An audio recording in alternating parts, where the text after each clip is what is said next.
You are the royal physician, summoned in the hour when palace corridors speak in whispers. Madrid, 1834. Ferdinand VII is dead, and yet your duty refuses to end where his breath did. The gentlemen ushers have swathed the mirrors. The chamberlains pace like metronomes of ritual. Black crape drinks the candlelight until even gold looks tired. A priest closes his book and nods you forward. The Queen Regent, Maria Cristina, stands with reddened eyes and the steadiness of someone holding an entire kingdom in place by will alone. Her request is clear enough to chill the marrow. Preserve him. Preserve what must be preserved, so Spain may look upon a king one last time and not see dissolution.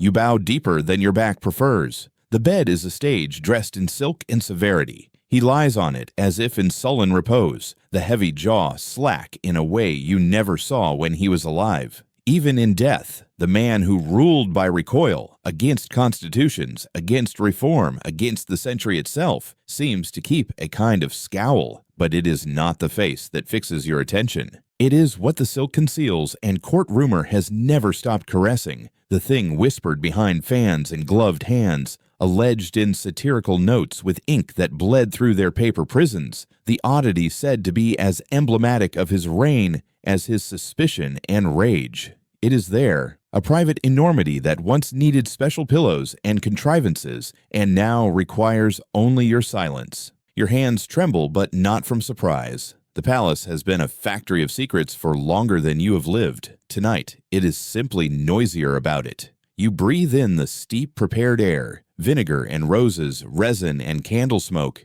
and set to work. Spanish royals do not traditionally go to the grave without ceremony of flesh. The body must be made legible to subjects and ambassadors alike, a last argument for continuity. There are procedures: cold water first, then spirits of wine, camphor and myrrh and benzoin, tow to the nostrils and ears, a band to keep the jaw in place, coins not for the eyes. This is not Athens, but a rosary threaded through stiffening fingers. You will bind the ankles, loosen the muscles with patient massage, and coax the mask of serenity into position so that grief, when it enters for the vigil, meets dignity and not fear. Around you, etiquette performs its precise steps. Curtains are drawn half across the windows. The Capilla Ardiente is being assembled, candelabra in their measured ranks, black-draped catafalque awaiting. Guards whisper the rotation of the watch. A chamberlain queries the undertaker on the lead lining for the coffin and the second shell of noble wood, for the road to San Lorenzo de El Escorial is long and summer too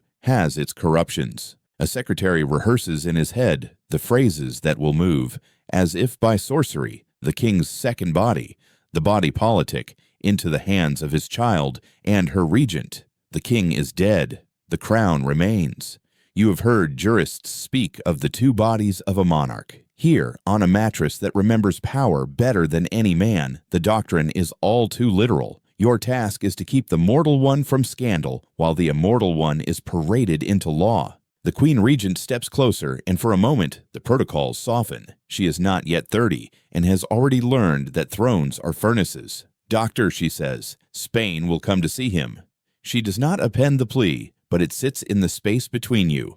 Make him bearable. Make him a last time kingly. You peel back silk. The nurses turn away because they know what they do not wish to acknowledge. Courtiers have for years traded stories whose details do not bear repeating in a chapel, and yet they are why you were chosen, because you have learned when to be a wall. What lies beneath confirms more than gossip ever could about the geometry of this body. You place a sheet with the tenderness one reserves for wounds. You begin not with inspection, but with the predictable sacraments of preservation. Incision low and discreet, viscera relieved of their duty, cavities treated with spiced alcohol and packed with cloth that will not wick. You work methodically, because method is how a man keeps his own mind from running to the same theater the city's pamphleteers prefer. Still, even as you stitch, your thoughts stray into corridors where history and rumor jostle elbows. You recall the cushions manufactured in secret rooms by artisans sworn to silence, supports devised by men who also fashion bridles and saddles, implements repurposed to guide a king's private bulk. You remember the muffled screams the household pretended not to hear, wives whose names sounded like treaties and whose bodies were conscripted as policy, the laudanum bottles that emptied faster than petitions could be answered, whether compassion or fear or both. Something in you grieves for them, and for a country that watched the bedroom become a cabinet meeting and the bedchamber a theater of state. You finish the packing and turn to the perfumes, clove and rosemary, a faint tincture of wine vinegar to check the earliest bloom of decay. You smooth his mustache, tug the mouth closed with the jawband, and a whisper of wax at the corners. The candles give a stuttering light that smells of fat and prayer. A scribe waiting in the antechamber asks, sotto voce, about timing. You answer without looking up. He must lie in state by evening. Madrid will file past the beer with the awkward choreography of people negotiating both piety and curiosity, and they will tell each other afterward that he looked at peace. The lie will be harmless and useful.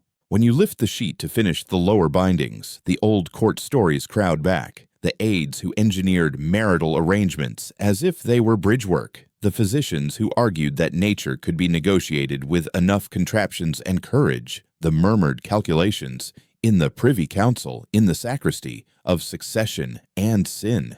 You are preserving flesh, yes, but also there is no escaping it. The metaphor of his time on the throne, a reign stretched beyond healthy proportion, warped and inflexible, injuring precisely what it intended to secure. The more it tried to demonstrate potency, the more it exposed itself. The more it policed the private, the more the public unraveled. The chamber fills with the gentle menace of formality. Valets bring in the black pall. Silver poles are fitted for carrying. A herald rehearses under his breath the litany of names and titles that once caused courtiers to bow in waves. Somewhere deeper in the palace, a seamstress is stitching mourning bands faster than the court can decide who deserves which width of black. The chaplain returns, traces a cross in the air that seems to steady even the furniture, and murmurs something about dust and glory. You wash your hands in a basin that has seen too much of kings. The water clouds and then remembers it was clear. You look at him a last time in the raw light of candlesticks before the velvet comes to dignify him.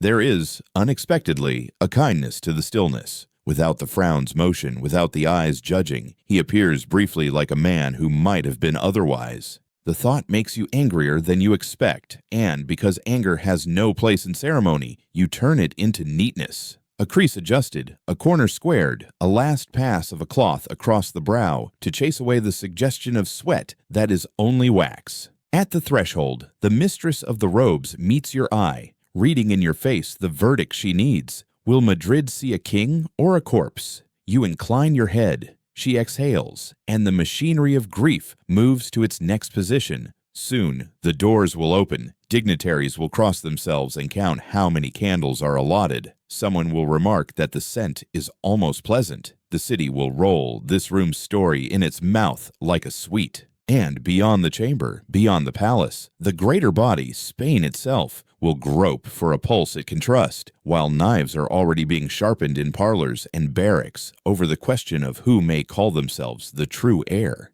You step back, making yourself smaller as the black cloth descends and the guards shift their halberds into the posture that says the public may enter. A queen, who is also a mother, looks at the bed where power lies like a problem solved too late. And you understand that preserving a dead king is easier than preserving a living country. Still, you did what was asked. You have bought time. And in monarchies, time is a bridge. People cross, pretending it is land. To understand the weight of the silence in that chamber, you must go backwards, to the place where the silence began. San Lorenzo de El Escorial, October 14th, 1784. A monastery palace of cold stone and smaller mercies, where corridors swallow voices and the mountains carry wind like a blade. Here, an infante is born to Charles IV and Maria Luisa of Parma, first cousins by arrangement and by habit, the latest link in a chain that had long since learned to marry inward. The Habsburgs had made Europe familiar with the nightmares of consanguinity. The Bourbons promised reform with French-Polish, yet kept to cousin matches as if they were sacraments. In Spain's highest rooms, bloodlines were not family trees, but decorative circuits, fine to look at, and bad at conducting life. The child's cradle rocked under ceilings frescoed with virtues he would never master. He was swaddled not only in linen but in expectation, watched by confessors who counted souls and physicians who counted symptoms. Outside, the late Enlightenment scraped its knuckles on Iberian stone. New books, old censors, a country that liked the idea of improvement as long as improvement did not move furniture. Within the palace, the world reduced to etiquette and temperature, how warm the nursery should be, how often the wet nurse should report her own diet, which prayers would hover over the cradle at which hours. Boyhood was an education in theater. Tutors rehearsed him into Latin and law, catechism and ceremony. He learned to bow at precise angles and to shoot at deer that had been guided to die for him. When he walked, valets walked behind him. When he slept, servants counted his breaths. He breathed in a courtly air thick with cologne and malice. Madrid was a city that loved its gossip with a knife in it, and the palace fed that taste generously. Charles IV was gentle in his preferences: hunting, clocks, small repairs not befitting a king. Maria Louisa liked the business of power more, and liked Manuel de Godoy most of all. Godoy, the handsome favorite who rose from guard to princely heights, became the kingdom's ruler in human form. The boy watched his father be eclipsed not by a rival king, but by a courtier, learned early how authority can look like a costume a stronger man is borrowing. Some humiliations were written in the air and could not be avoided. Others crept closer. Adolescence came with its own betrayals, and in him they were intimate. Servants whisper anywhere that ceilings are high. Courtiers whisper in languages. Physicians whisper in euphemism. Notes survive. Copies of copies, summaries pressed flat by discretion, saying very little and also everything. Peculiar configuration, dimensions extraordinary, difficulties anticipated in the conjugal act. There were jokes told carefully at foreign embassies about a Spanish problem that could not be named. There were polishings of the same joke into a moral parable for enemies to enjoy. The boy grew into himself as into a misfitted armor, always pinching, always slipping. Our age calls this cruelty. Theirs called it amusement. In a palace where the smallest deviation traveled faster than a decree, he learned to read a smile as a wound. Servants who snickered behind a door learned about dismissal. Those who did not snicker learned to keep their eyes on the floor. A chaplain's memoir, written later, and with the relish of a pen that knows it is safe, recounts how a page who walked in at the wrong moment did not merely lose his position, but his family's footing, exiled from the city as if a glance were treason. Whether the story is precise in its details or precise in its essence hardly matters. The younger Ferdinand began to taste mockery in every courtesy, and to answer it, not with shame, but with a tightening of the fist.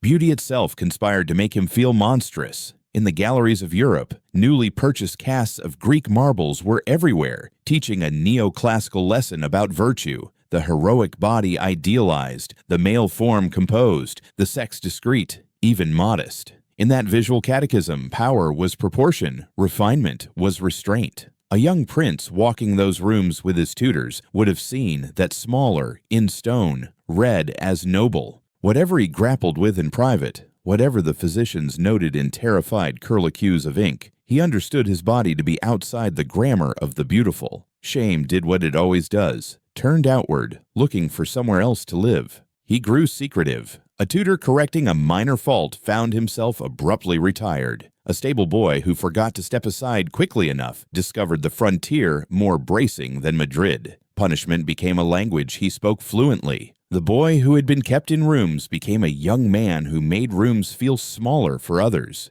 He took comfort in lists, names of those who had laughed, those who might laugh, those who would not laugh again. It is a pattern familiar to palace histories, a private wound that learns to walk in public as policy. Inside this pattern, remedies multiplied. The palace is a magnet for people who call themselves necessary. There were physicians with a continental breadth of Latin and a local shortage of certainty. There were alchemists who promised balance in the humors. There were dealers in powders that had traveled across empires and wanted to complete their journey in a royal cup. Groundhorn, pearls, herbs whose names sounded like prayers. Some promised to reduce, others to normalize. All promised, always promised. A prince who could not command his own body learned to command supply lines of hope. He did not lack for coin or for men who liked the smell of coin. The court developed new euphemisms the way poets develop new metaphors. Marital accommodations,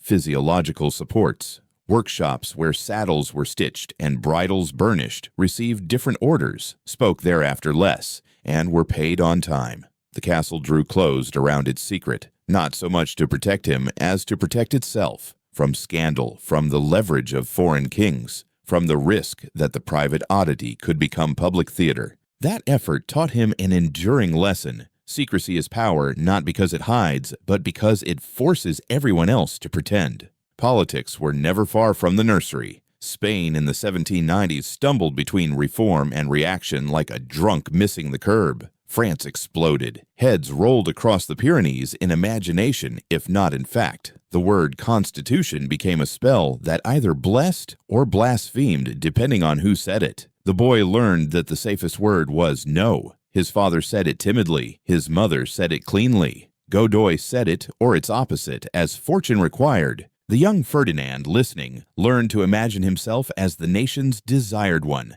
El Deseado, a title that would be hung on him later like a medal and used like a leash. To be desired implies a lack in the desirer. It also implies that the desired thing might be more symbol than substance. He learned to like the symbol and to fear the substance. He studied statecraft the way a devout man studies a difficult psalm, by repetition, without quite understanding. Ministers rotated around him like planets around an unsteady sun. He sought in them paternal strictness and maternal favor, and found in them their own agendas. Trust, the first casualty of court life, expired quietly in him. In its place, suspicion that felt like prudence, caution that felt like wisdom, meanness that felt like justice. He discovered he could make people smaller with a word, and the discovery tasted like food. Meanwhile, the body refused to conform. Whispers kept pace with his age. Foreign diplomats recorded oddities in cipher to amuse their masters.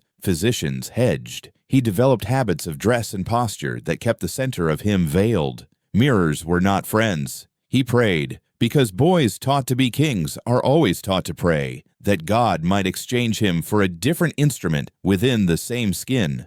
God did not. And because he did not, Ferdinand concluded that God owed him other compensations: loyalty from men without earning it, obedience from women without tenderness, a country that would knit his private lack into public reverence. By the time he reached marriageable age, the palace had already drafted ways to make his bridal night a ritual without disaster. Cushions and oils, a bed engineered like a bridge that might hold against an unexpected weight, physicians who would stand too near the door. Older men murmured that heirs could be made by craft as well as by love. Older women shook their heads where no one could see. He, who had spent years fighting shadows that mocked him, marched toward a marriage that would make the shadows louder. But before that night, there were the final lessons of boyhood. How a smile hides a blade. How a mother's ambition can feel like warmth and burn like fire. How a favorite's ascent can be studied like a map for one's own escape. How a nation can sit very still for a long time and then all at once move. The prince who walked toward his first bride was less a man than a collection of defenses. Behind him, an empire wider than his comprehension, but narrower than his vanity. Before him, a door with a lock that no contrivance could quite open without tearing the wood. He would try anyway. He would summon the physicians and the artisans and the sellers of certainty. He would send for bottles with Latin names and charms with no names at all. He would stand under a ceiling painted with allegories of temperance and fortitude and attempt, with all the help that gold can buy and secrecy can command, to do what kings are meant to do without witness. And the failure of that attempt would not stay private. It would crawl out under the door and into policy. It would seep through the walls and into history. The bedchamber prepared like a chapel awaited him. The kingdom prepared like a courtroom did too. The palace discovered a new dialect to talk about what could not be named. Physicians wrote in a powdered hand that dodged nouns, configuration peculiar, disposition unpropitious to ordinary union, anxieties as to the generative office. The phrases looked harmless when copied into fair books, as if they might be describing a stubborn ankle or a temperamental liver. but everyone who touched those pages held them like hot iron. The prince's anatomy had become the court's most perilous secret, too lurid for whisper, too consequential for silence. Medicine at the turn of the century offered more authority than answers. Madrid's learned men had degrees and Latin, not antisepsis, a confidence in balance of humors, not a science of germs. Bleeding, purging, blistering, these remained the grammar of cure. Urology existed as a shadow in treatises on generation and modesty. Obstetrics was still half churching, half craft. And so, in rooms that smelled of orange peel and ink, practitioners considered a royal problem with the instruments they had: euphemism, caution, and hope that could be put in a bottle. Hope came in commodities. Couriers arrived at night with parcels that had traveled farther than the crown's decrees. Horn shaved to dust, said to bring virile order. Pearls crushed to a chalk that promised purity of seed. Ambergris, ginseng, galangal. Pastes that stung the tongue and tinctures that warmed the throat like a candle taken neat. Prescriptions argued with one another. One claimed it would temper excess, another that it would rouse vigor where the body failed to obey itself. Each vial wore Latin around its neck like armor. Each was tried, and each, so far as results could be counted, did what language was doing already, conjured assurances while leaving the problem where it lived. Not all who came wore gowns. Alchemists presented diagrams of balance and fire. Astrologers calculated windows of favor when union might be less fraught. A Jesuit-educated savant arrived with a folio of ancient authorities to prove that nature could be persuaded by ritual. A Jewish physician from Livorno, summoned at risk, welcomed for skill, proposed a regimen of baths and compresses, and was hurried from town when his discretion looked too honest. Everyone knew the rule of royal embarrassment: better a useless remedy under seal than a useful tongue at liberty. Meanwhile, artisans were drawn into a project that embarrassed even the leather they touched. The saddlers and harness makers, men who understood weight and curve, who knew how to relieve pressure without breaking a horse, received orders under careful euphemism. They produced cushions with cunning hollows, supports that distributed mass the way bridges do, laces that could be drawn or loosed without a servant's hand.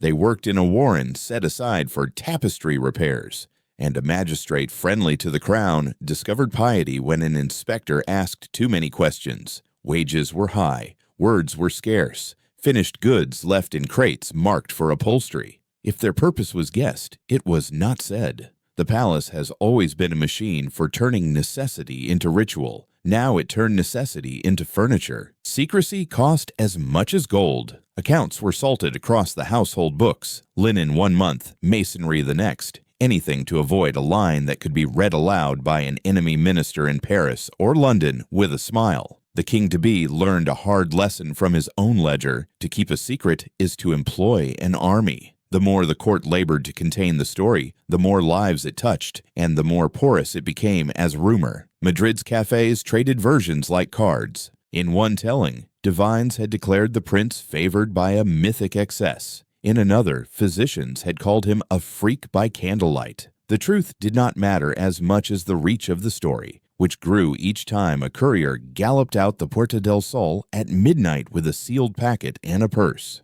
There were successes of a sort, though none that satisfied purpose. Some devices made posture bearable, spared bruising, took weight that otherwise caused harm. A system of straps, handsome leather, and hidden buckles allowed an approximation of closeness without catastrophe. Oils softened, cloth cooled, nothing solved. The documents you have seen, doctor from later years, wrapped these failures in charity, accommodations sufficient for an attempt, bearable approach, hoped for conjunction deferred. You can read the exhaustion between the lines. The prince's mind did not rest where the body would not obey. He became a connoisseur of consultation. A French accoucheur passing through Madrid for a noblewoman's lying in was detained and made to speak in a language he did not know how to soften. A Neapolitan specialist in family matters was offered a pension larger than his hospital's budget. A German mechanician excited the court with sketches that looked like clocks, but promised to coordinate flesh. After each arrival, there were fittings, fumblings, reassurances. After each departure, the palace returned to its old arrangement.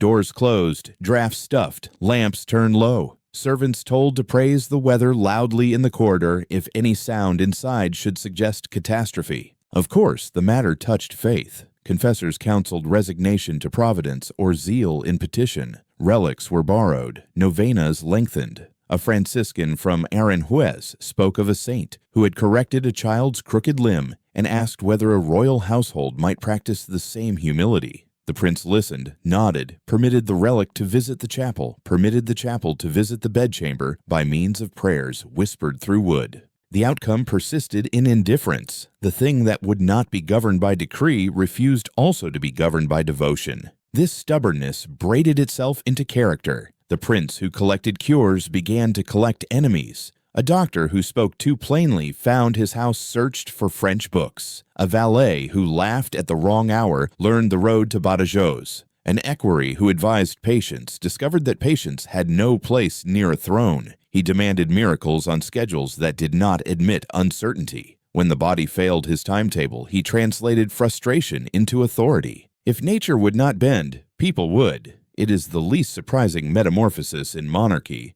Outside his windows, Spain stumbled into a century that had already started elsewhere. French cannon and French constitutions were about to argue with Iberian stone. Yet within the palace's gilt belly, the preoccupation remained. Produce a son, prove a king. Court philosophers could sermonize about the social contract, ministers could measure debt, generals could argue about maps. None of it weighed as much in the end as the nightly arithmetic of succession. And so, the household rehearsed again and again for a wedding night that was being built like a campaign. Alliances secured, equipment tested, ground reconnoitered, contingencies drawn. There were the small humiliations that become custom. Chambermaids instructed to warm linens to a particular heat. A valet tasked to decant oil into carafes without spilling and sworn to a secrecy that might cost his life. A discreet physician agreeing to stand behind a screen in case of distress. The fiction being that medical staff happened to be nearby at all times, not that they had been summoned for this.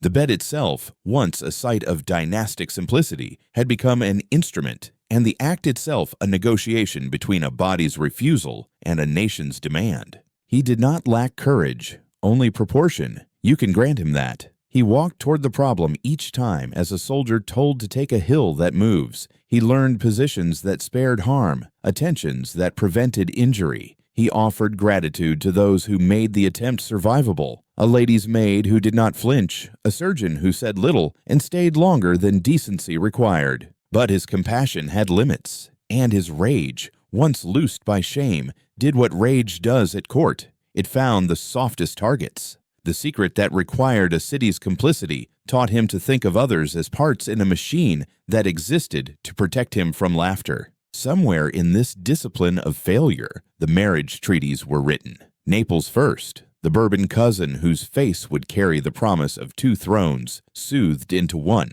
The letters spoke of dowries and ports and the choreography of receptions. They did not speak of pillows or straps or the unlocking of drawers where glass bottles waited 3 deep. In chancelleries far away, ministers balanced Europe's columns. In a chamber in Madrid, artisans waxed leather, physicians inventoried gauze, and a prince watched a door, willing it to open onto a life in which his body would stand down, and his name, El Deseado, would mean what prayer had made of it.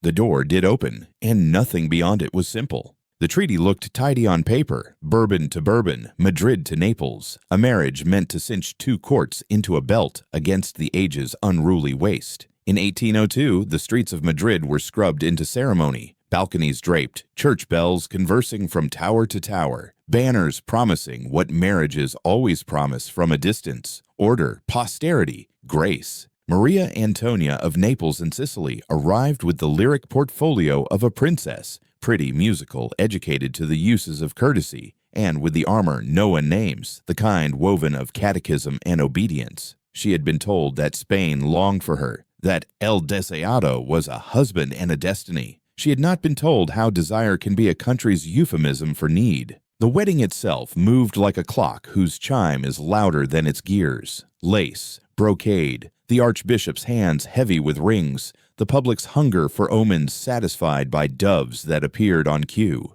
Ferdinand stood in cloth of gold, and the practiced expression of a man who wishes to be judged by his vestments. He kissed properly, knelt properly, signed as king's sign, rapidly to abbreviate dependence. Courtiers envied the princely couple their youth the way men envy the weather on a distant hillside, with pleasure that cannot be used. Rooms were rearranged as if the building had decided to breathe differently. The queen's household had its hierarchies within hierarchies. A mistress of the robes who understood that politics begin at a sleeve, ladies-in-waiting who could fold silence into a comfort, chambermaids who knew that love is not a word they are paid to pronounce. Behind their competence, a different enterprise assembled itself. Quiet carts, discreet boxes, a carpenter's men carrying something with the discretion of pallbearers. Oils were decanted into small bottles that caught candlelight, linen warmed to an exactness that felt like superstition. Devices made by men who usually gentled horses in softened saddles were set, not on a stable rail, but beneath a canopy embroidered with lilies.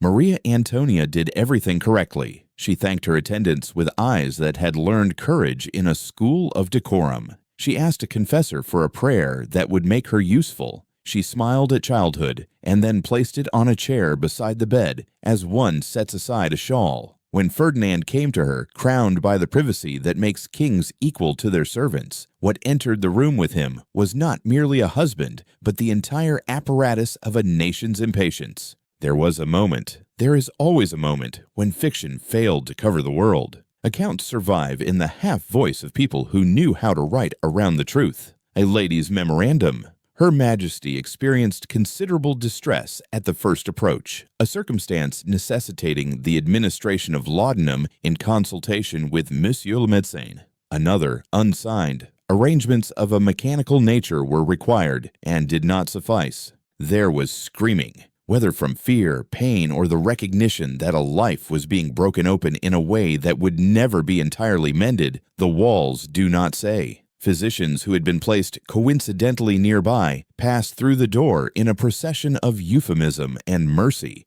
The cushions did their calculations, the oils tried to persuade, the straps negotiated for what the hour demanded. It was not a wedding night so much as a procedure with psalms. All that could be made gentle was made gentle, and then a little more, because necessity is an impatient tutor. Laudanum, that polite tincture which England sold to Europe as calm in a bottle, became Maria Antonia's new sacramental wine. At first, a few drops to dull the panic, the breathless locking of the chest that made a body more rigid than any medicine could afford. Then stronger measures when duty returned with its calendar. A queen's addiction was never named as such in the registers. It lived in the margins where attendants scribbled reminders of doses and where the confessor, with a patience taught by centuries, advised prayer before the spoon. Attempts multiplied and were scheduled with the bureaucratic piety of a chancery. Certain days, certain hours, herbs to warm the blood, constellations to be obeyed, saints to be invited. If astrologers were banished to antechambers, their charts were not. Courtiers who mocked such diagrams kept them folded inside their breast pockets. The physicians, having learned to divide truth into portions, told the palace what it could endure, that conception often requires persistence, that youthful constitutions tremble and then recover, that hope is a remedy in itself. Ferdinand, ever at war with laughter he could not hear, but felt on his skin like cold, began to see resistance in every flinch. He mistook terror for treason and grief for refusal. If a thing hurt, then someone was hurting him. If a thing failed, then someone was failing him. Twice the city allowed itself to imagine that the palace had done what palaces are built to do. In 1804, word ran along corridors like wind under a door. The queen was with child. Bells were careful. Court gossip was giddy. Madrid went to sleep that night, feeling itself extended into the future. In the fourth month, bleeding. The doctors composed their faces into the mask that always follows such news. The queen's rooms turned monastery quiet. Prayers braided themselves into ropes that did not reach the heavens. The little life departed without a name. Maria Antonia slept and could not. The Prince of Asturias, her husband, walked hallways more than he slept, and when people met him in the dark, they learned to look at the floor as if darkness could be modesty. In 1805, an insistence again. She was carrying. The long, punishing hope returned as if it had never left. Every dose was debated, every stare was counted, every draft was hunted and stuffed with cloth. Toward the end, a labor that arrived like judgment. What happened in those hours survives only in phrases whose skirts have been lengthened by editors. Excessive bleeding, great exhaustion. The physicians expressed uncertainty of the issue. The child was lost, late and cruelly, and the queen went so near to the edge that the household drew lots for who would inform the king and who would inform the archbishop. Maria Antonia lived, in a manner of speaking. Something in her did not.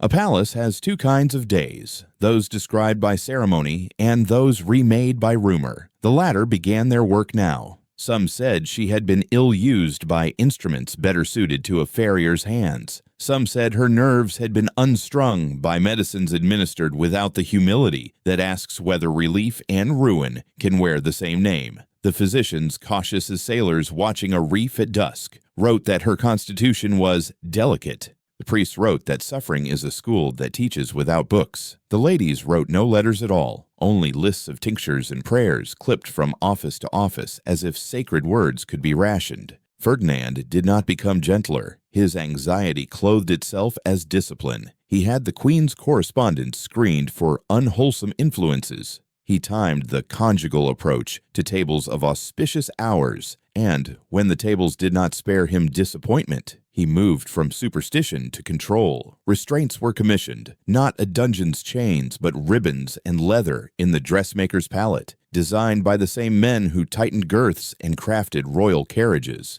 They were presented as safety, as an assurance against accidental injury. They were also a way to quiet panic and to nail the future to the mattress. There is a cruelty that believes itself benevolent because it prevents bruises. Addiction is tidy in its early weeks. Later, it becomes a room one cannot leave. Laudanum soothed Maria Antonia until it unstrung her. She began to require the draught to sleep, to eat, to pray. Duties that had once been performed on a schedule now required negotiation with a bottle. When she wept, it was soundless, the way queens must. When she laughed, it startled the room into thinking of old summers. Doctors argued with one another over measures that could no longer be measured. Confessors warned of the soul's dependence even as they begged the body to permit a little peace. In May 1807, at 21, she died. The bulletin said fever, that acceptable shorthand for the body's unprintable failures. The court went black at the cuffs, and Spain put sorrow into the streets where people knew how to carry it.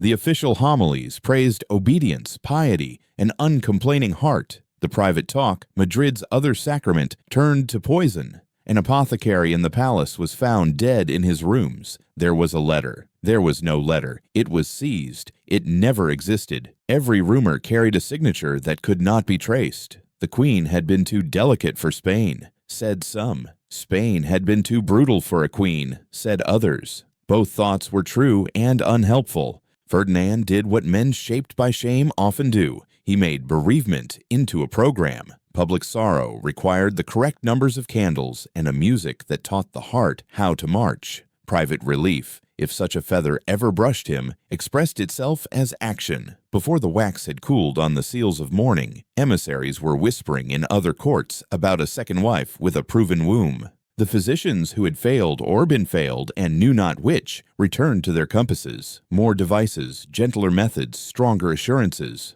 A workshop deep within the palace rearranged its benches to permit new measurements of old impossibilities. The regimen of secrecy grew another ring, like a tree around a storm year. Maria Antonia left behind little that history could carry except the shape of her absence. A rosary, a portrait that flatters the viewer more than the subject. Receipts for lace. Notations in a household book, for drops, for rest, that accuse no one by name and everyone by implication. In the ledger of a monarchy, such entries weigh more than they should. A child who was not born becomes a war 10 years later. A scream behind a door becomes a doctrine of rule. A widowhood that lasted a handful of weeks becomes the rest of a continent's joke. The city remembers in its own way. Women visiting churches where she once knelt. Men repeating versions of the story fitted to the appetites of alehouses. A physician later, at a different bedside, recalling the way her hand reached for a bottle she had not asked for and sighed when it met her palm.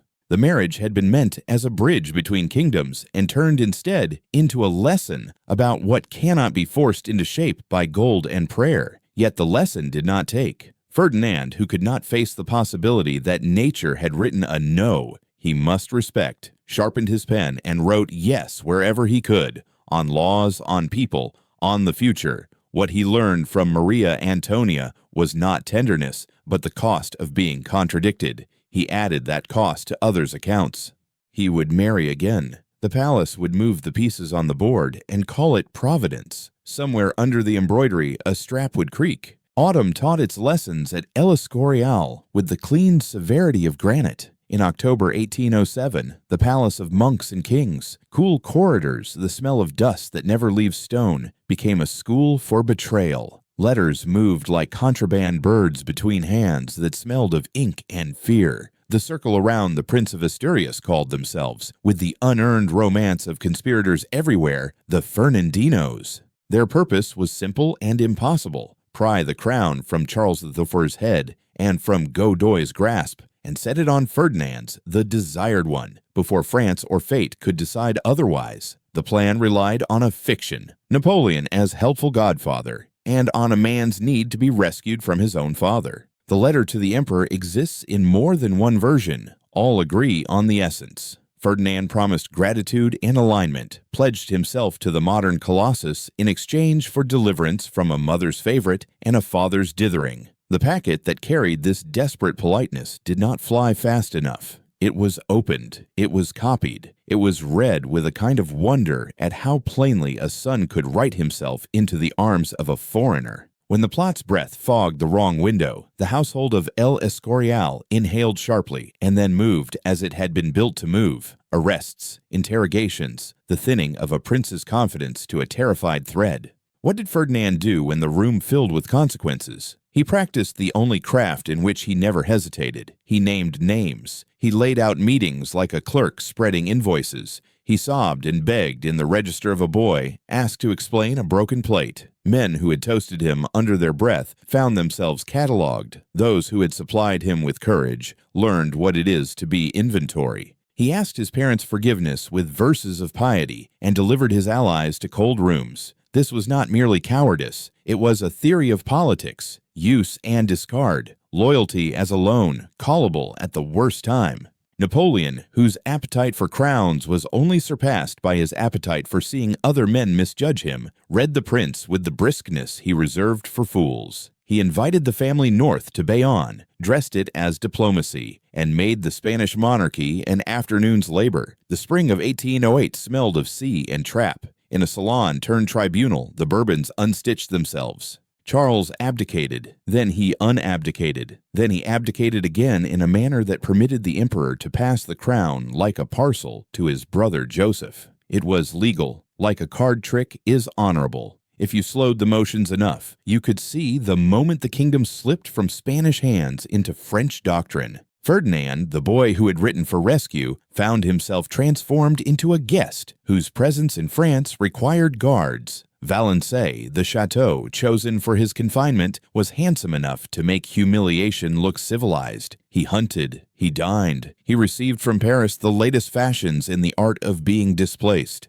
Every courtesy was a reminder of captivity. Every plate of grapes was an inventory of dependency. The French called it comfortable. The Spaniards called it treason dressed for dinner. At Valençay, time fattened on repetition and left men thin.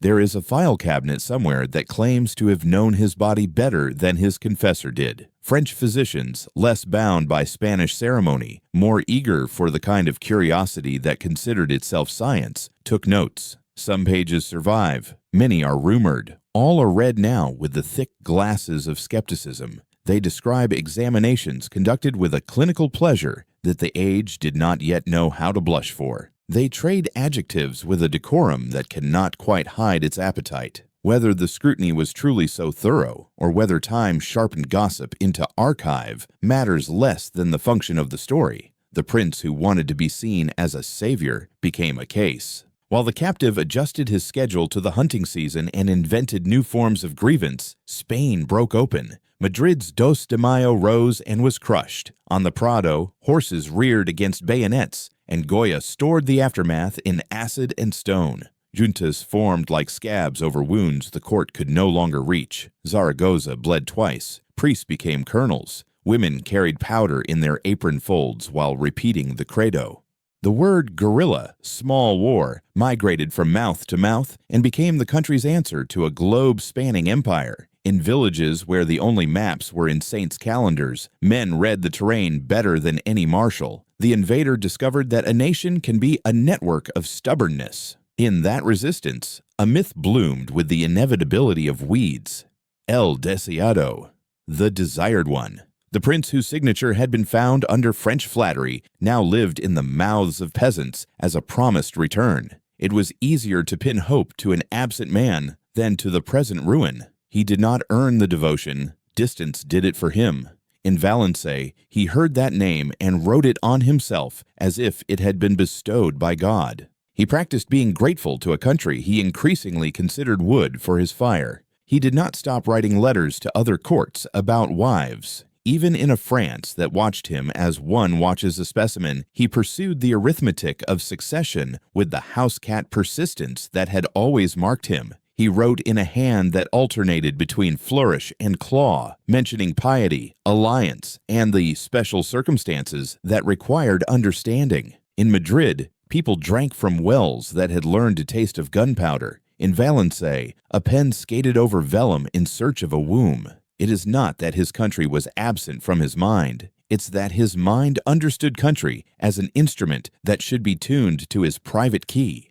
The French monitored these writings with the amused attentiveness of wardens. Intelligence loves the silhouettes of other men's shame. Files were kept, cross-referenced, summarized for ministers who preferred their scandal indexed. The emperor needed Spain pacified. If a Bourbon restoration could deliver quiet more efficiently than Joseph's exhausted occupation, then a Bourbon would be returned like a tool taken down from a wall. When the war turned and Britain's Wellington taught the map new lines, Napoleon discovered that he needed a Spanish king shaped by gratitude and fear. Gratitude is bad mortar, but it sets quickly. The Treaty of Valencey in 1813 lifted the latch. Ferdinand promised what Napoleonic logic required. France promised what fatigue demanded. The prince rehearsed a gesture of magnanimity toward the French captors who had spent 6 years educating him in the language of dependence. He packed lists of favors owed to those who had spoken his name well, of punishments owed to those who had not. Captivity did not soften him. It refined his appetites. He would return not as a man altered by pity, but as a man confirmed in his contempt for limits. If a letter could be turned into a ladder, he would climb it. If a signature could erase a promise, he would write it. Did French doctors really diagram him, as later whispers claim, into a syllabus for students who snickered more than they studied? Perhaps. Did he write more lines about betting than about bread? Often enough. But the more important truth is simpler and worse. In the school of Bayonne and Valencey, Ferdinand learned that power belongs to the person who outlives other people's honesty. He'd offered a country to an emperor and been rewarded with a title in chains. He'd offered forgiveness to his father and purchased it with other men's ruin. When the door opened at last, he stepped through with the posture of a man who believes that history is a corridor designed to lead to his chair. Spain, bled white and quick with memory, waited at the threshold. Soldiers who had starved for his return sang when they saw his coach. Widows who had no one left pressed rosaries to the glass as if a pope passed. He heard the scream of a nation and mistook it for applause. In his baggage, along with gifts from French hands and drafts of amnesties already lined with exceptions, lay the old need unaltered. The bed must be made to obey. The law must be made to obey. The century must be made to obey. The kingdom he had left was not the one he would rule. The man who left was exactly the one who would. The lessons of betrayal had been learned too well. He returned to Spain like a relic borne through streets that had forgotten how to celebrate anything but survival. Spring 1814, coaches creaking, balconies furred with faces, flowers thrown so thick that the horses stepped as if through a fragrant snow.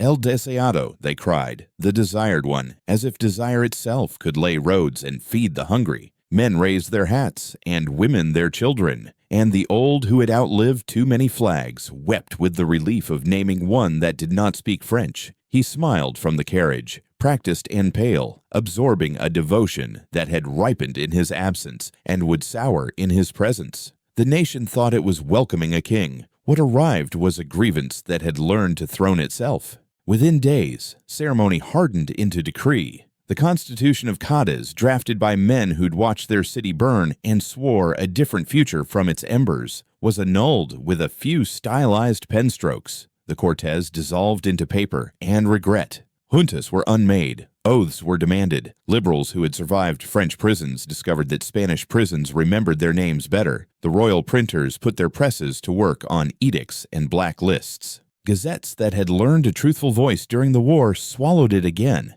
and the old censors returned to their desks as if roused from a nap. Even the air grew obedient. The palace windows opened only when ritual required it. He called it restoration. The word held both a paintbrush and a knife. The Inquisition, no longer the roaring furnace of earlier centuries, but still a brazier that could scorch, found its altars dusted. Confessors stepped nearer to desks where policy was drafted. Bishops renewed the old catechism of obedience, chapter by chapter. In taverns, talk learned to bend itself into safer shapes. In universities, syllables like rights, sovereignty, and nation were wrapped in cautious Latin.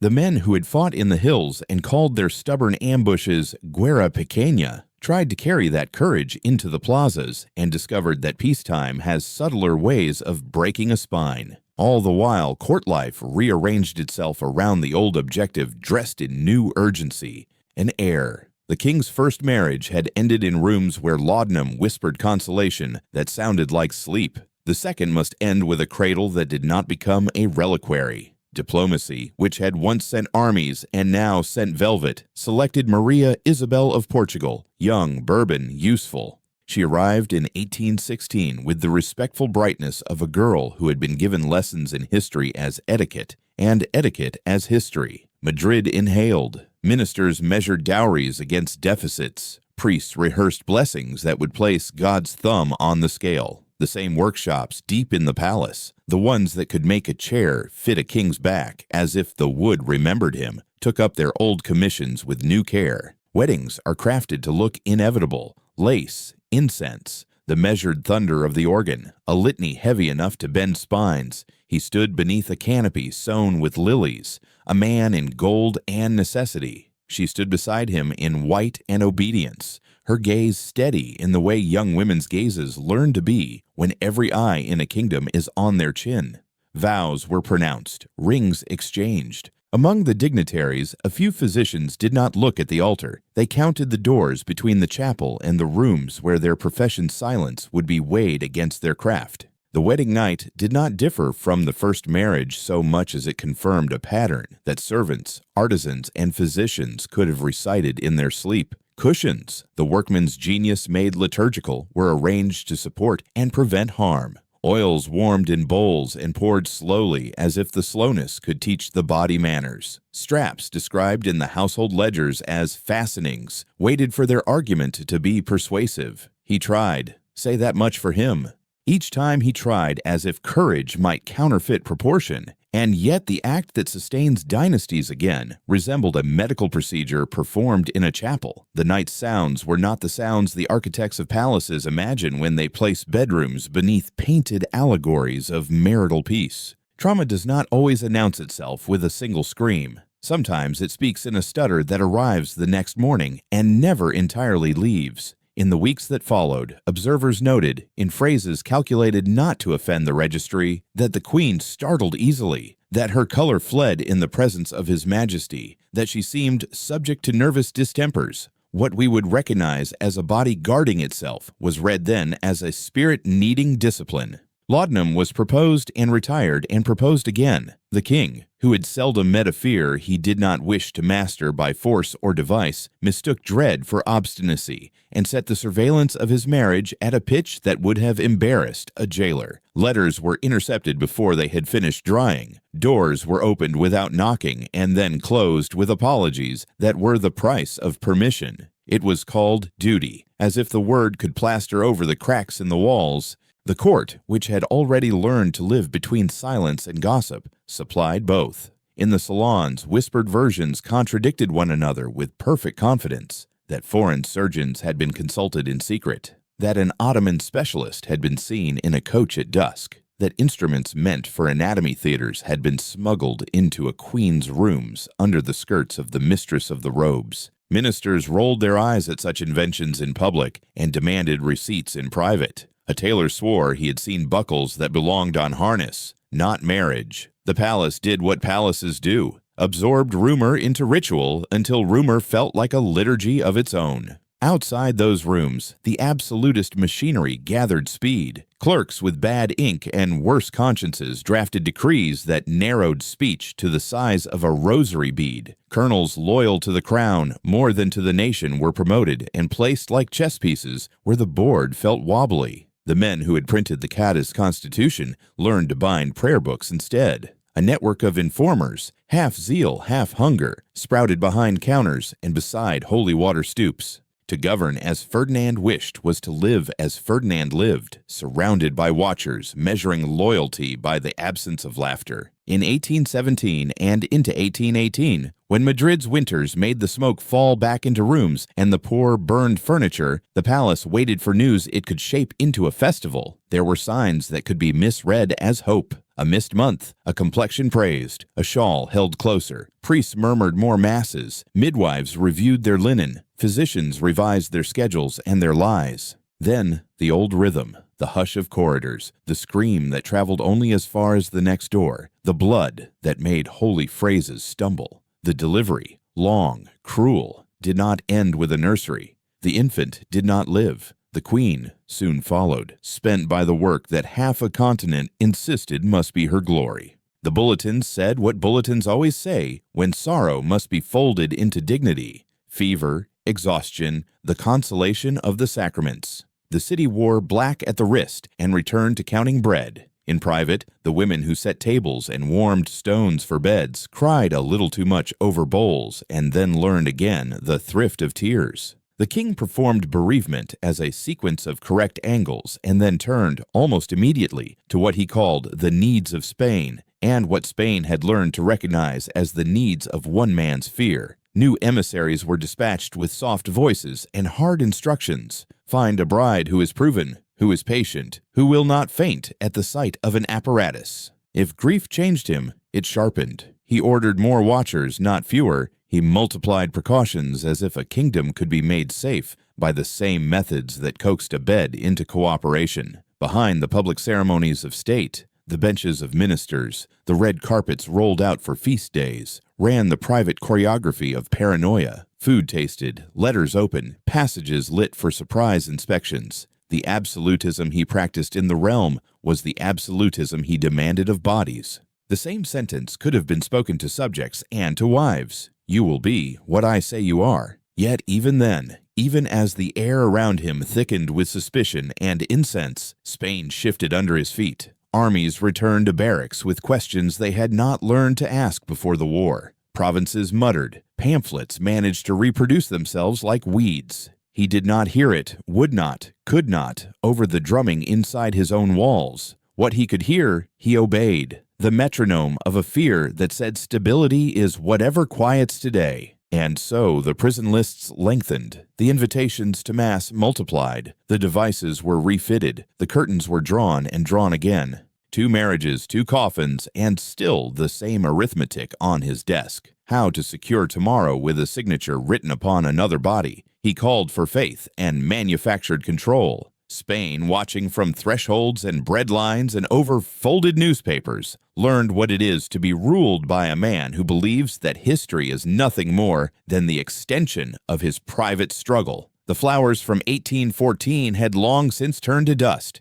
Their scent, in memory, was replaced by camphor. The third marriage presented itself not as romance, but as a method. 1819. The court explained Maria Josefa Amalia of Saxony to itself as a solution designed by Europe, pious, well-schooled in obedience, and accompanied by a retinue that carried more bottles than jewels. The ceremony was quieter than earlier extravagances, as if even the organ feared to raise expectations. She entered Madrid like a prayer spoken under the breath, the sort said by people who are afraid that Providence might hear them and say no.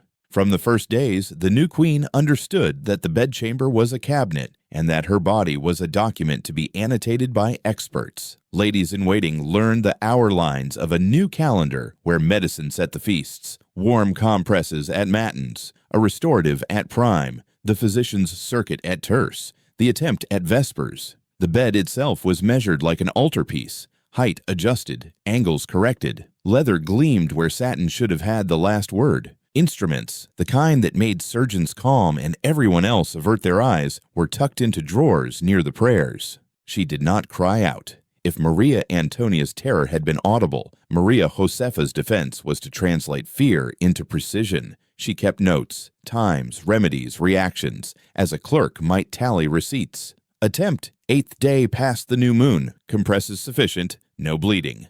Oil warmed, tincture of cinnamon, His Majesty required support. The page became a kind of mercy. To catalog is to impose order where the body refuses it. Her physician, a Saxon import with a scholar's face and a confessor's tact, added his own dry columns. Between their neat lines lived the part that cannot be graphed, the feeling of being attended to by experts in a room where attention never felt like care. The court applauded her composure and suspected her motives. Ferdinand, whose shame had learned to argue like a prosecutor, saw in her ledger not prudence but surveillance. He told himself she consulted foreign doctors to submit him to foreign laughter. He had learned to read mockery in the bend of a bow. Now he found it in the angle of a pen. Letters arrived from Dresden and left for Dresden with an innocent traffic of medical Latin, catarrh, regimen, fomentation, words that are not treason.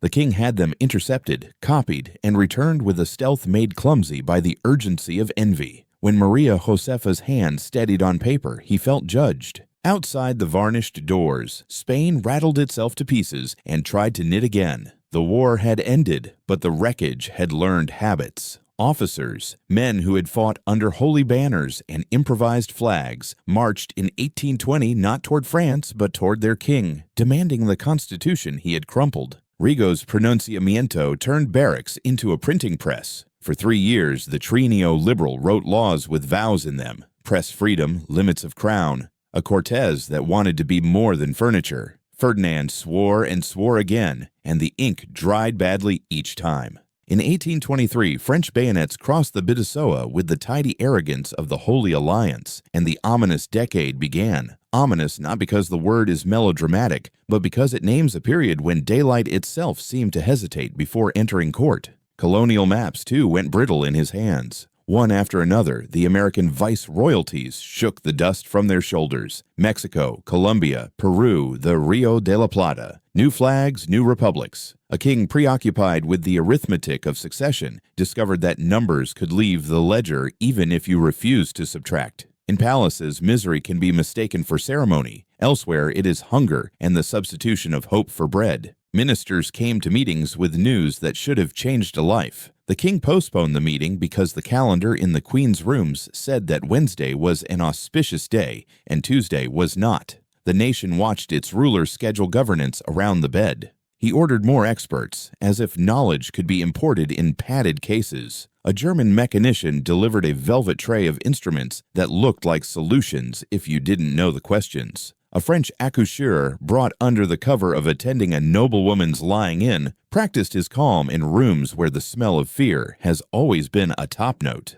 A Neapolitan with a reputation for discretion sketched devices whose promises were precise and whose usage was anything but. They were sworn to silence. They were paid enough to tempt a conscience. Some stayed long enough to realize that success would offend their god, and failure would offend their king. They departed with purses heavy and souls complicated. Maria Josefa did the rest of the work that nobility requires. She became a saint of the hallway. She learned the right degree of pallor and how to move through court like a sound rather than a sight. She practiced the art of not making men feel smaller when they were already diminishing themselves. When attempts were scheduled, she breathed according to instruction and placed her trust in straps meant to promise safety more than tenderness. When attempts failed, she received her women, took broth, prayed, In a palace that had treated women's suffering as a kind of infrastructure, this gentleness counted, though not for the person who needed it most.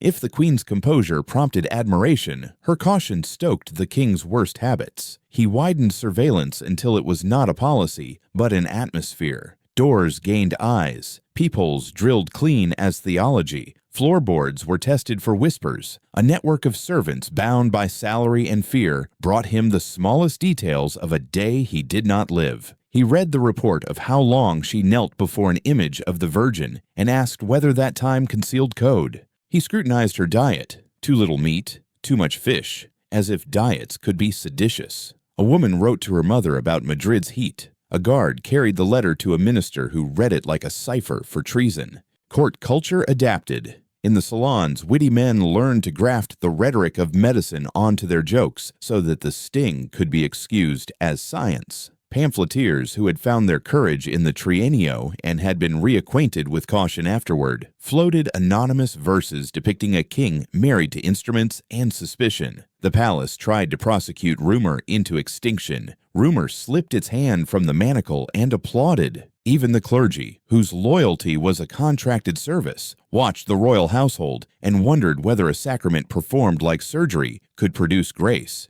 There were intervals of hope. A late period. A complexion praised by a grandee's wife who preferred optimism to accuracy. A physician declaring, with the readable haste of a man who wished to please, that the queen's pulse suggested a blessed event. Linen inventories expanded. A cradle was brought down from an attic and polished until it reflected faces. The day arrived, and with it bleeding. The cradle returned upstairs. In a margin of one of Maria Josefa's lists appears a note in a different hand. A lady's, the loop of her G confessing haste. Her Majesty bore herself as a Christian. It is as close to tenderness as the archive allows. The failures calcified the king. He began to think of influence in household terms. If you taste a dish, danger flees. If you search a room at random hours, betrayal learns to sleep with one eye open. He transferred this logic from bedchamber to cabinet. Ministers were rotated before they could conclude a sentence. Provincial governors were exchanged like candles. Loyalty was tested by asking men to say amen to propositions that contradicted yesterday's orders.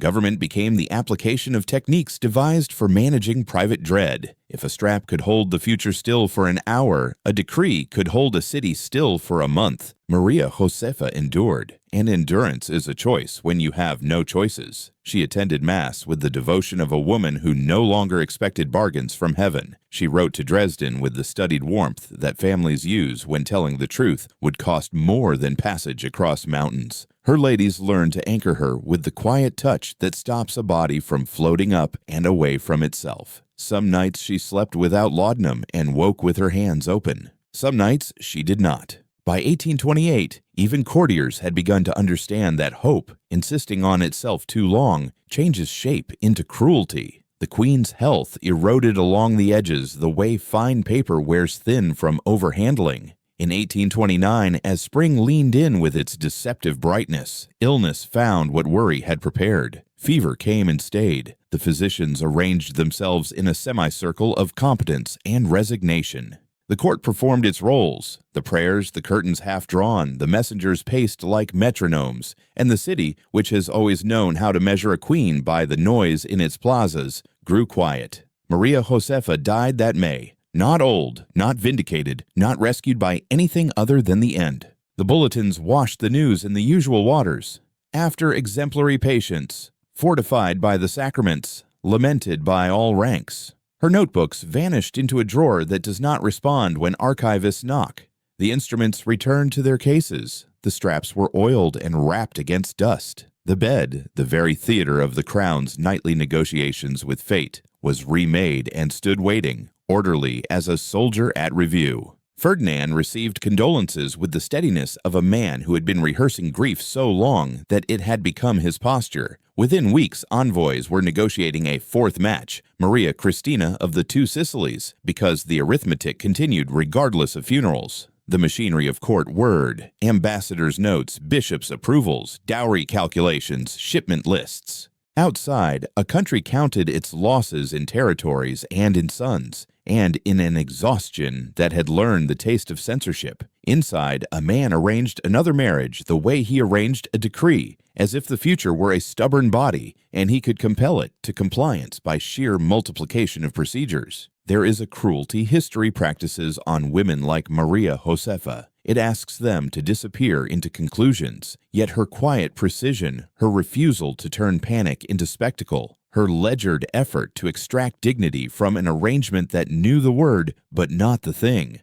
these altered the court in small, unrecorded ways. For a season, the palace spoke more softly. For a handful of months, the king hesitated before shouting. Mercy does not always declare itself in statutes. Sometimes it is just a pause that spares someone else's breath. It was not enough to change a reign. It was enough for a while to make the air inside the room less cruel. The instruments did not go far. Neither did the habits. He would marry again, and with that marriage, the question of succession, legal, dynastic, and lethal, would finally rip through the country like a blade sharpened in a chapel. They said she walked like a bell when it's just finished sounding, composed, with a tremor quieted inside. December 1829, Maria Cristina of the Two Sicilies, Bourbon devout 23, stepped from her carriage into Madrid's winter and into a role that had devoured 3 women in the span of a decade. The palace did what it always does when hope arrives in a coach. It rearranged its furniture into certainty. Priests rehearsed blessings that sounded like contracts. Ambassadors measured the dowry against Spain's debts and smiled as if arithmetic could be charmed. Workrooms below stairs unwrapped familiar devices with the dutiful resignation of men taking down last year's decorations.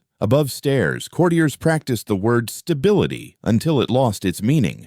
Maria Cristina learned quickly what the marriage meant. She had been raised in rooms where holiness was a schedule. She recognized at once that in Madrid, salvation had a dynastic timetable. The bedchamber had its instruments. She did not faint. She bargained with breath and prayer and the quiet endurance that women at court cultivate the way soldiers practice standing still. Ferdinand, made brittle by the arithmetic that had defeated him 3 times, pressed secrecy upon ceremony. The regimen resumed, oils warmed, cushions placed, a physician stationed within the fiction of coincidence. The attempt was less a night than a negotiation with a kingdom listening at the door. Within 3 months came a rumor that made even cautious men speak in the future tense. In March 1830, the king published the Pragmatic Sanction, reviving a buried decision of 1789 and setting his will like a stone at the river's bend. Daughters could inherit. The decree read like law and felt like a drumbeat. For years, Spain had lived under a French import, the semi-Salic bar that steered crowns toward brothers instead of daughters.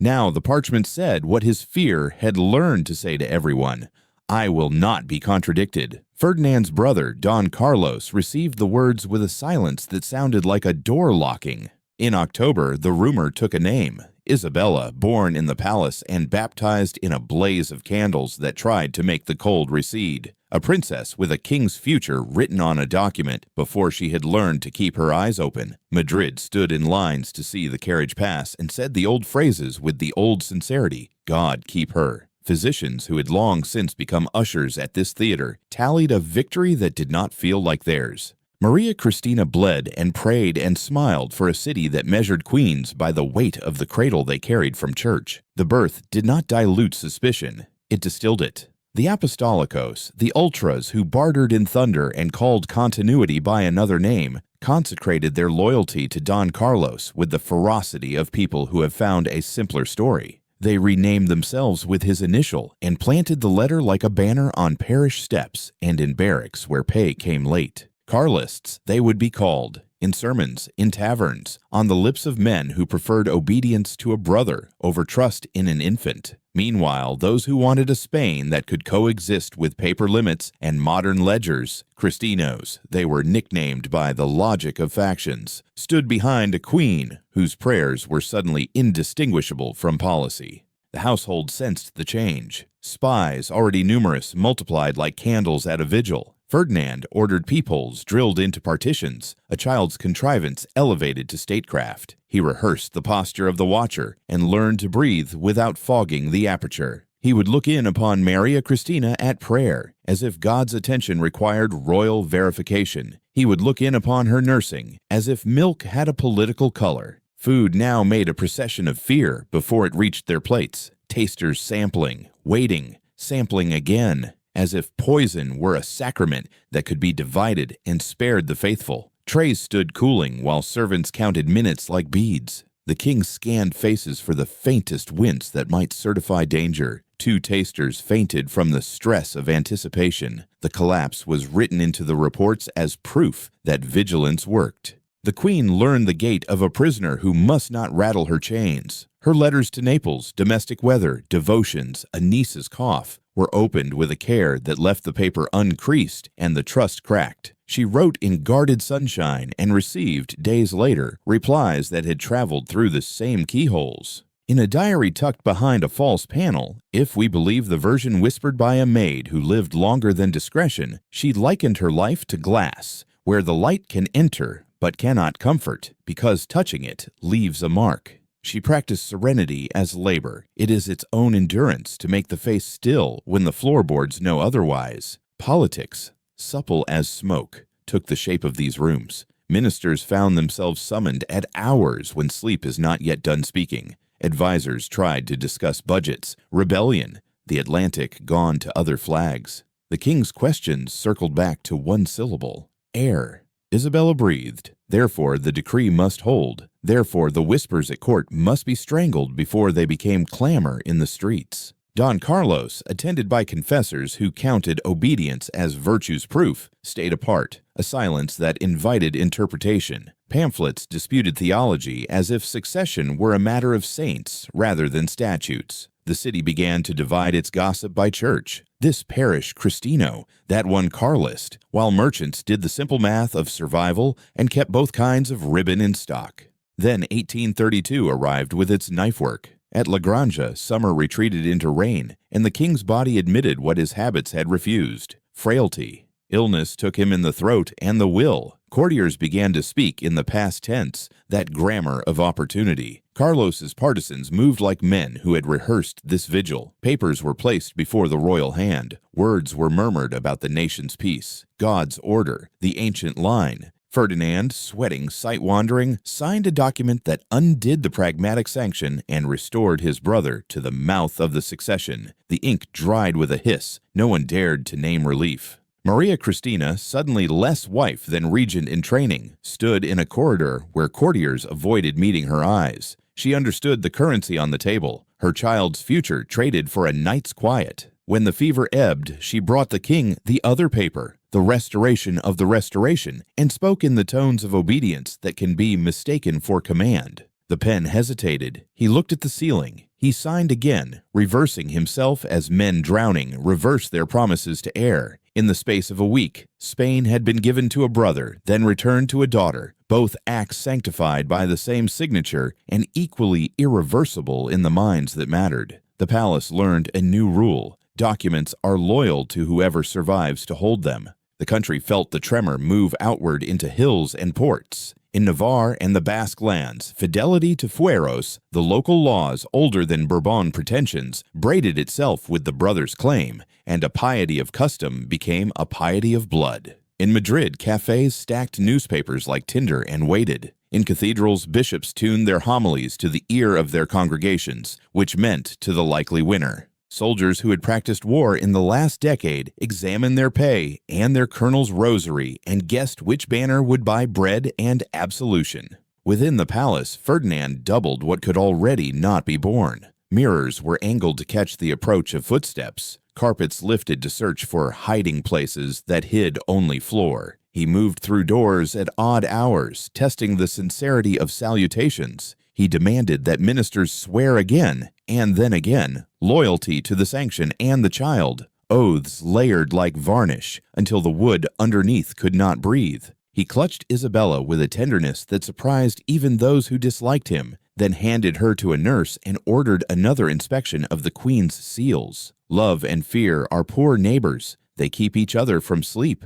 He spoke more often of God in those years, though whether to God is not clear. Confessors emerged from his chamber with the faces of men who have heard a penitent confess other people's sins. The queen, whose faith had been built for the privacy of a chapel, now wore it like armor in a court that used piety as a test and as a cudgel. She knelt, she smiled, she supervised a nursery where toys sat beside a stack of decrees. She learned the names of colonels who might matter. She learned to recognize the handwriting of men who moved money without moving lips. She understood earlier than most that if widowhood came, she would be the bridge between a child and a country that did not believe in bridges. In October 1830, bells had rung for a baby. By late 1832, their echoes sounded like war practicing its vowels. The king's health frayed. His temper, which had already learned to live without reason, took shorter paths to violence. The household, never safe, became a geography of alarms.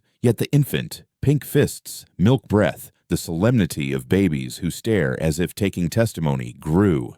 The contradiction rehearsed itself daily. A throne guarded by a man who feared everyone, a future born by a child who feared nothing because she did not yet know what her name had purchased. The lines had been drawn, if not yet fired upon. Spain stood in the antechamber of its next decade. Maria Christina's foot was already set where widows stand, between a door everyone wants to open and the little room behind it where a child sleeps. By the early 1830s, the palace had perfected the art of watching itself. Doors grew eyes. Someone had bored discreet circles through panels and hung curtains to disguise the work, and the king learned to approach them like a penitent at a confessional, one breath, then another, until the aperture fogged and cleared, fogged and cleared. He looked in on Maria Christina while she knelt, as if devotion required audit. He looked in while the child slept, as if breath itself might be counted for loyalty. At table, plates paused midway, a liturgy of suspicion. Tasters sipped and then stood, silent for a fixed interval to see whether collapse would certify danger. The food cooled into obedience. More than once a taster actually fainted, and the faint became proof that the ritual mattered. Nothing reassures a fearful man so much as a ceremony that produces its own omen.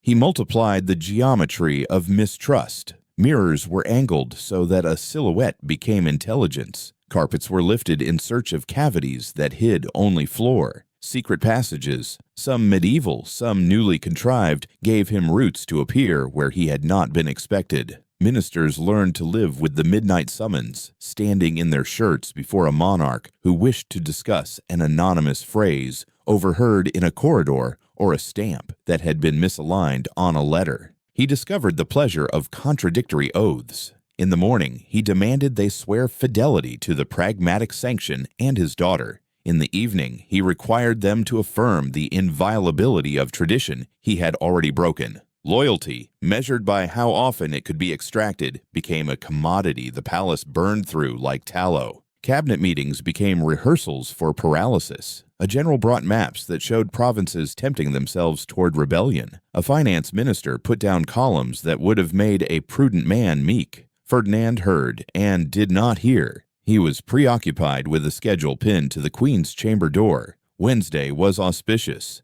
Tuesday was not. He postponed decisions that carried the country's breath so that he might keep an appointment with fear.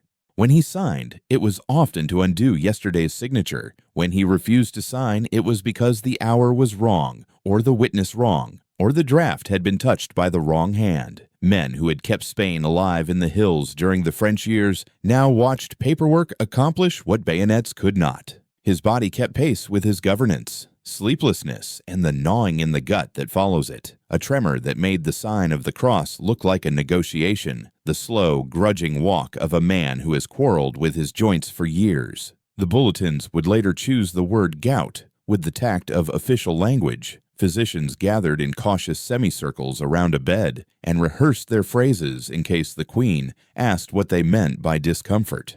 He ate with care because he feared poison and suffered afterward because the care did not spare him pain. He spoke to confessors at length and let them leave with the haunted look of men who have heard a penitent accuse other people's souls. He bled slightly from the nose one afternoon and ordered every window latched as if air itself had turned conspirator. Rooms that should have resisted cruelty became museums of it. In a private chamber, he kept the devices that had failed him, cushions engineered like bridges, buckles that had learned the courtroom language of fastenings, glass bottles whose labels had been written with a calligraphy too fine for what they held. A corner held death masks, features smoothed by wax into the serenity that life had not allowed. He would speak to them sometimes, servants said, and ask whether they remembered him kindly, and whether heaven had a registry of slander he might consult. On another wall hung portraits of queens as they had been painted to be, composed, obedient, luminous, with the glamour that is not a face, but an idea.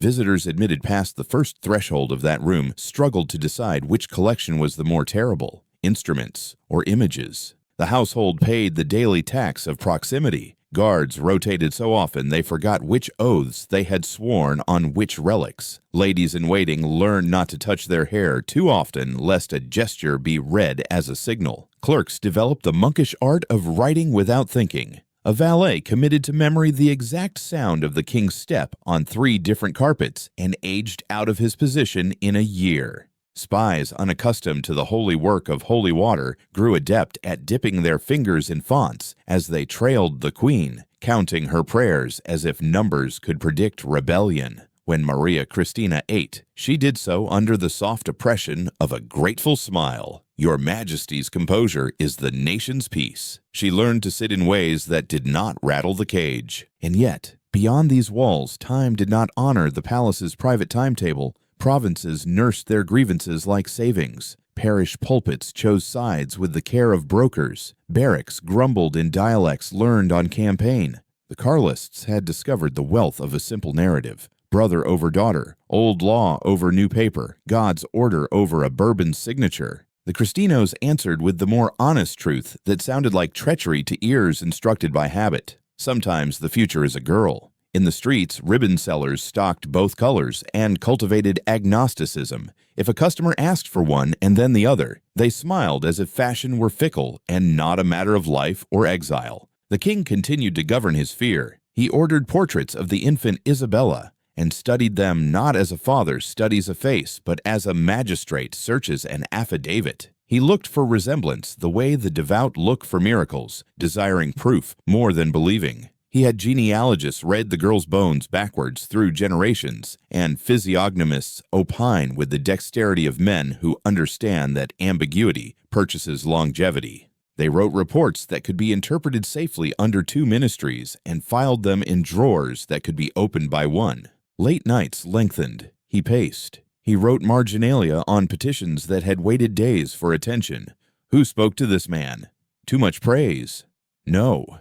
He conducted raids upon his own house, bursting into rooms with a harvest of apologies and questions, then withdrawing like a tide, leaving ministers wet to the knees. He denied himself sleep in the belief that sleep had betrayed him before. He denied others hope in the belief that hope had made them careless and therefore dangerous. A courtier observed, carelessly once, that the more His Majesty secured himself, the more the ground shook. The courtier was transferred to a distant province where the ground was famous for earthquakes. It was meant as a kindness. Madrid, which possesses the particular genius of cities for guessing when a vigil is about to be required, began to lower its voice. In 1832, he had slipped toward death and been argued back by a wife who had learned to speak command in the grammar of obedience. In 1833, the body's ledger, compiled in small panes and long ones, stopped allowing creative accounting. Physicians murmured in corridors. Priests prepared words that fit many outcomes. The Queen slept in a way that is not sleep. Workmen tested the wheels of carriages that carry bad news, then thought better and tested the ones that carry good. Around the bed, the fictions closed ranks. A whisper insisted that he was recovering. A louder whisper insisted that he was not. The king drifted and returned, calling for men who had fled to monasteries and for women who would not answer. Sometimes he addressed his dead wives in the tone he had never found for them alive. Sometimes he ordered investigations of conspiracies that had the shape and vocabulary of old conversations with himself. The diaries of men who went in and out of that chamber for a week read like the minutes of meetings with weather. This is the corner of the story where legend works its craft. Madrid keeps a cabinet of curiosities in its memory. One shelf holds a rumor that after the last breath, the autopsy laid bare an anatomy that matched the palace's long obsession. Lengths measured, girths recorded, scars read like a palimpsest of private war. Another shelf keeps a contrary rumor that nothing was unusual at all, that the deformity existed chiefly in ink, sharpened by malice. A third shelf stocks more Baroque merchandise, drawings sealed in a Vatican vault, a specimen preserved as if a body could be archived like a treaty. Scholars will tell you what scholars always tell you when power and scandal share a coffin. Sources are fragmentary, motives are not, and myth is what happens when a secret lives too long in a crowded room. You were there for one kind of ritual, preservation, not dissection, and even your memory submits to chloride and camphor. What is certain is smaller and heavier. A priest with a voice practiced for the last sacrament. A queen holding a hand that had signed reversals as if ink could mend destiny. A child too young to be told that her name now meant something different from yesterday. You can insert yourself here, doctor, because the hour requires your hands, the cloth, the spirits of wine, the work of making the public image bearable for those who must file past it. Outside, men adjust sashes, women practice tears that are not false but must be performed, and couriers wait for the word that will set half the peninsula moving toward a line that does not yet have a battlefield drawn on it. He drifts. He returns. He drifts again. The courtiers discover, with the shock of men who have forgotten biology, that even a king's body does not consult the Gazette before obeying its own timetable. The candles throw a humble light against the heavy drapes. Spain stands in the corridor outside the bedroom of a dying man and rehearses its future by counting breaths. Soon, the doors will open. Soon you will be summoned again to make a face that looks like peace. And beyond this death, other doors will open wider than a palace. Parliaments that look like battlefields. Battlefields that look like parliaments. But not yet. For now, there is only a bed. A small country of linen and seams, where a life is finishing the way lives do, without sufficient ceremony for the wreckage it leaves behind. The words are old enough to comfort and cruel enough to work. The king is dead. The rest is grammar. Long live the queen, though the queen is 3, asleep with a cloth against her damp hair. Bells take the message from church to church. Black cloth appears as if the city had been stitched overnight by a single tailor. You are called again. Not to preserve, but to present. The bier is dressed, the catafalque built like a small hill in a room that makes people whisper even when no one has told them to. Courtiers pace in a choreography of measured grief. You stand back and watch the public attempt to explain to itself what has happened with candles. Maria Cristina does not tremble in view. She holds a rosary as if it were a key and receives condolences from men who are already choosing sides. The infant is carried in for a moment, eyes wide, hands busy with the air, and the crowd swells forward with a sound that is not quite a cheer and not quite a prayer. A herald names her Isabella. The title attaches to the child as if it were a cloak too heavy for her shoulders and is fastened by a word that half the country pronounces as promise and the other half as theft. Outside the palace, the air learns new syllables at speed. Don Carlos, the king's brother, stays where he is and becomes, by staying, a banner. Law, as it had been read before a signature, raised a girl over a man. The apostolicos, who prefer thunder to argument, take his initial as a penance and a badge. Carlists, they are called by those who answer with a different prayer. Cristinos, loyal to the widow and the child, and the decree that said daughters may inherit in a century, trying to invent itself anew. In barracks and sacristies, the lines are traced with the steadiness of habit. In provinces where the fueros, ancient local laws, remain the alphabet of pride, Carlos's claim braids with custom until each makes the other look holy. Grief requires repetition, politics requires speed. Within days, decrees roll out with the drag of fresh ink. The regent asks for oaths. Bishops are consulted. Ministers are tested for shrinkage under pressure. You catch glimpses of debates you cannot stay to listen to. A colonel muttering about pay. A canon lawyer speaking of precedent as if it were scripture. Merchants asking whether order will accept their accounts payable. Madrid, which has seen more kings than it has wells that will run clean all summer, learns to measure the regent by the stillness of her face and the sharpness of her pen. The country does not wait to be told. In the north, a general named Zumalakaragi becomes a rumor that can shoot. Mass, discipline, lightning marches, the old code of honor married to the new craft of ambush. In cities, Cristino columns step off down streets that had recently been decorated for a funeral. The First Carlist War does not ask permission before occupying the same air as your patient's last breaths. It burns in valleys that know how to echo. It learns the geography as if it had been written there for it. It teaches men with little to their names how to measure themselves against a map. Women carry cartridges under shawls that smell of smoke and milk. Priests bless both sides. Pamphlets pretend to be letters from God to Spain. A child turns 4. The regency becomes a kind of surgery. Every day, a choice between instruments that cut and instruments that cauterize. Maria Cristina convenes councils and listens longer than courtiers expect. She learns the names of men who move money without moving their lips and the limits of her own courtesy. Moderates school her in the arithmetic of survival, that Madrid might hold if the railings are polished and the prisons not too full, that generals must be paid and newspapers must be blinked at rather than blinded.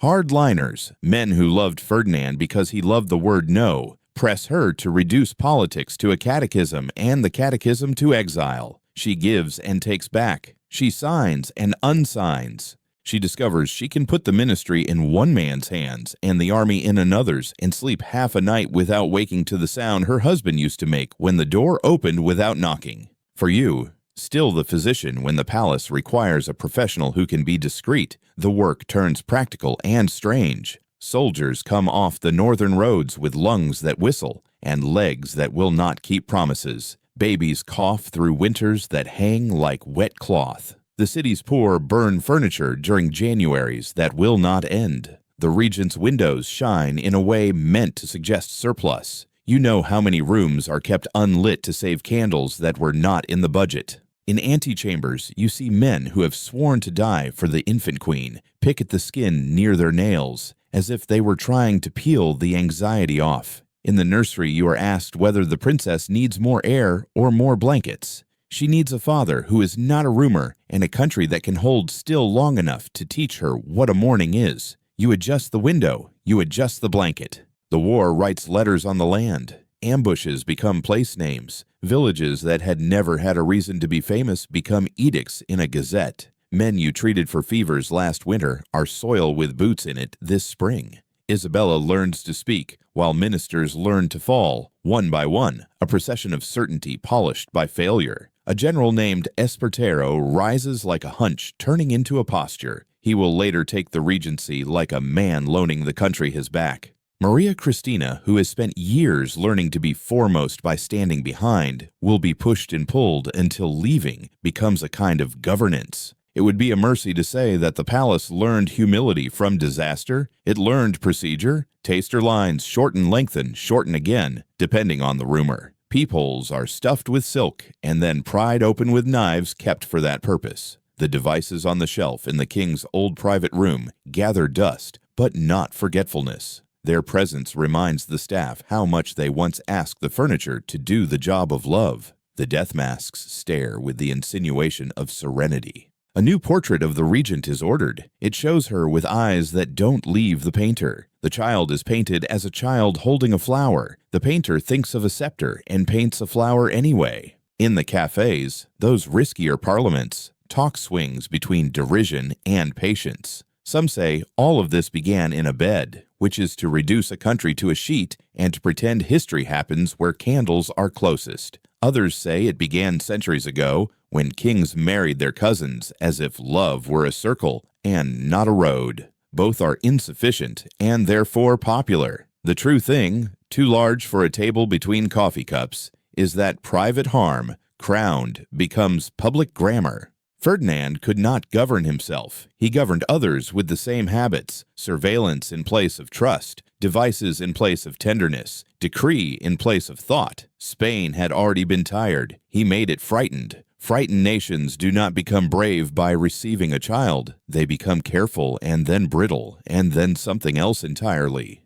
You sometimes visit San Lorenzo de El Escorial on business that pretends to be prayer. The stone is unchanged. Corridors that carry cold like a message. chapels that remember the Latin of men who believed time was a room you could own. Somewhere under that weight lie kings whose marble says what marble always says about the dead, that it was dignified to be them, and necessary that they were exactly as they were. You know better. You have seen what comes of telling a country that the problem is sacred. You have folded a sheet over a man who could not bear laughter and taught the public to see only stillness. The war drags. In 1839, there will be an embrace, Vergara, that teaches exhausted men how to forget in uniform. It will not be final. Spain will discover how to repeat its agonies with slight alterations in costume. Isabella will sit on a throne that feels like a chair with a debt ledger for a back. The empire, already a memory pretending to be a budget, will not return. The court will continue to be an industry in charge of manufacturing ceremony from shortage. The newspapers will learn to write around the holes in their text and convince readers to supply the forbidden words from memory. What remains from the body on the catafalque is not an organ in a jar, whatever Madrid likes to keep on the shelf of its gossip. What remains is a caution that prefers to call itself history, that when a sovereign's private voids are allowed to fill the room becomes a tunnel. People line up to walk through it and are surprised to find themselves at war.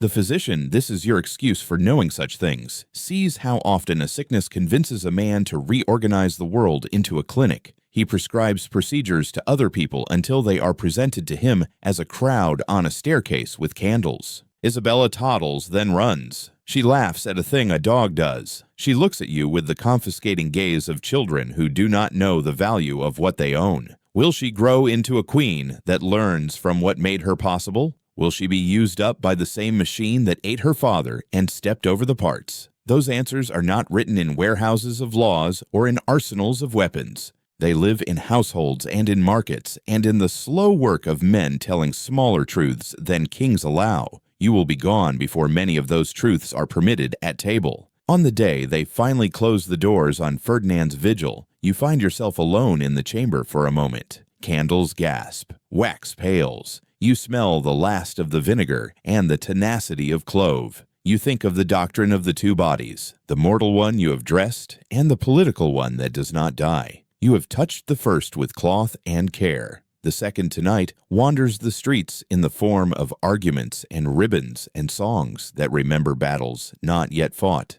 You cannot preserve that body with camphor. You can only watch as the living make or unmake it with hands more terrible than yours. The city exhales. The door closes. Somewhere a bell believes it has done its duty. Somewhere a mother shows her child a procession and calls it history so the child will not be afraid. Somewhere a minister folds a paper and feels the hour's weight pass into his pocket. Your hands smell of soap that does not change anything. You pass a mirror and do not stop.